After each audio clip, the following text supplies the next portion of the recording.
So the isovertical bench press is to develop maximal strength of the muscle involved in the punch as big chest and triceps by an iso exercise.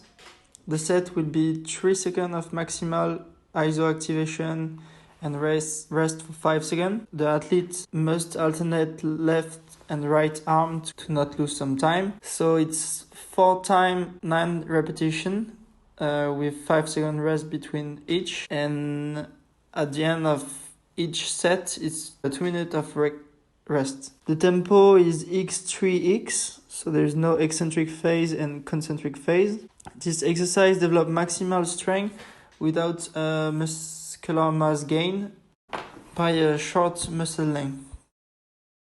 We have decided to do this rotating punch exercise for various reasons. First of all, as you can see in the video, it combines a core exercise with arm movement. So the goal here is to be as close to the ground as possible. Here is why we have decided to work mainly in concentric, because our athletes use mostly this mode of contraction during the game. Furthermore, it will also improve the athlete's internal forces, but it is not the topic of the day.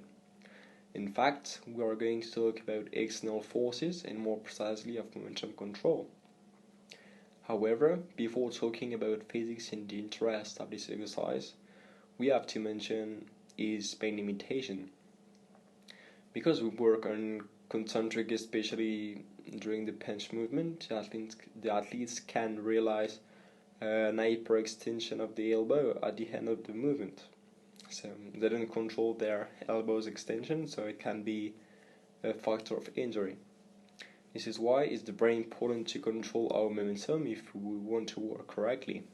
So to make our instruction better, we have to mention that you have to keep your elbow unlocked. But we can also put a heavy load on the device to limit the velocity and the eventual hyperextension of the elbow. To get back to our exercise, we have decided to make 4 sets of 5 reps per arm, with 1 second in eccentric during the rotational movement, and after 1 second in concentric during the forward punch. So as you can see in the video, this exercise enables to work on the acceleration capacity of the arm, but also on the deceleration capacity. In fact, during the concentric phase, the inertial force will be opposed to our acceleration, but it is not enough to stop our movement.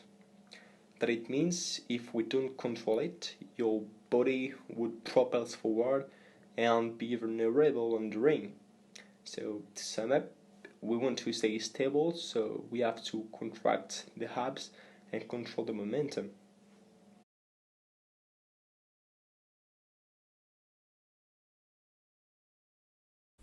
So this no-name exercise is to develop the maximal strength by a specific iso training.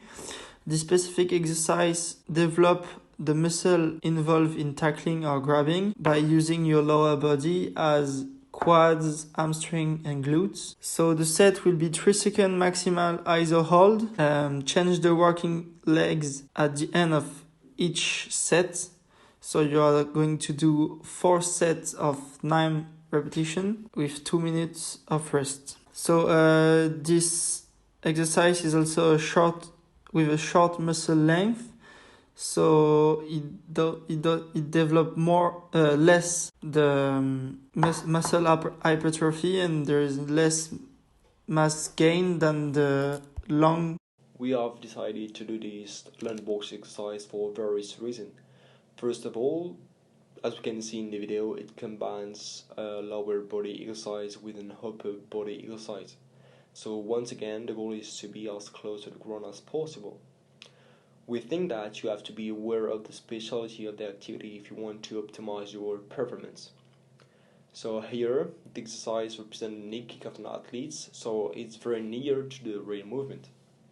Furthermore, we are going to work on the acceleration and the deceleration capacity of the body thanks to the external forces applying against your body.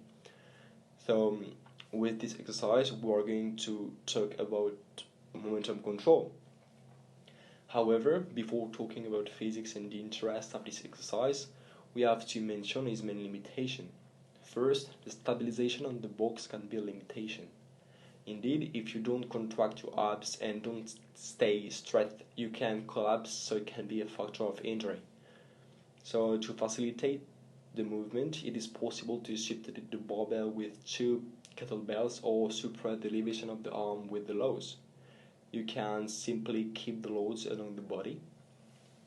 Secondly, some people don't control their movement at the end, so that means they can be propelled forward, and we don't want this. To remember, the goal is to work on the momentum control, so to facilitate it, we can remove a certain load on the bar. To get back to our exercise, we are decided to make 4 sets of 5 reps per leg with a tempo of 1 second in concentric and 2 seconds of holding.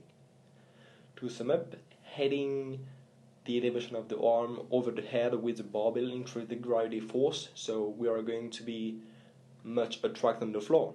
But in our case, we have to be stable, contract the abs to keep straight. Furthermore, during our acceleration, the inertial force will be opposed to our movement, so it breaks it, but not enough to stop it. So we have to control the movement at the end, in other words, the momentum. So because we want to stay stable and thus stronger and effective after the ring.